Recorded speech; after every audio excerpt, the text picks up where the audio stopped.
يشرفنا اليوم عدد من الشعراء.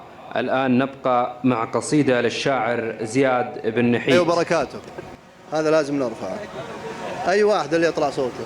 قول في حفل شمر وأنا من حرب، ما عليكم زود. في حفل شمر وأنا من حرب، وقابل مطير وعتيبة. في حفل شمر وأنا من حرب، وقابل مطير وعتيبة. أشملت وجنبت شرق وغرب، العز والفخر والهيبة.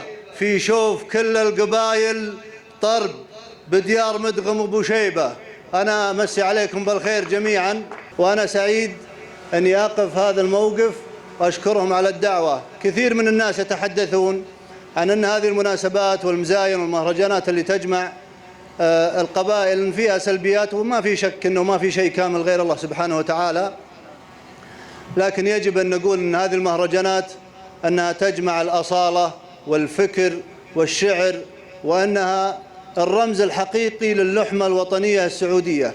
نشكر مولاي خادم الحرمين الشريفين والقيادة الرشيدة على مثل هذه المناسبات ورعايتها ودعمها، ونحن دائما مع مثل هذه المناسبات اللي فيها خير. أبى أقول قصيدة تمثلني وتمثل كل شخص منكم، وخلونا نهديها لأبطالنا في الحد الجنوبي. بيتين لك منا مواثيق وعهود، نمشي بدرب أجدادنا ما يختلف منوالها. يا الحاكم اللي كل ما زادت به الدنيا يزود، حب ووفا للديرة اللي نستظل ظلالها. والله ما تلقى بيننا يا سيدي رجل شرود، حنا الشجاعة شاربين مبلقة فنجالها. واللي اختلط بالجو عج وصارت الأيام سود، حنالها يا سيدي حنالها حنالها. وكثر الكلام الناس قالوا قبلنا ما فيه فود، اللي يبرهن صحة أقوال رجال أفعالها. سلامتكم.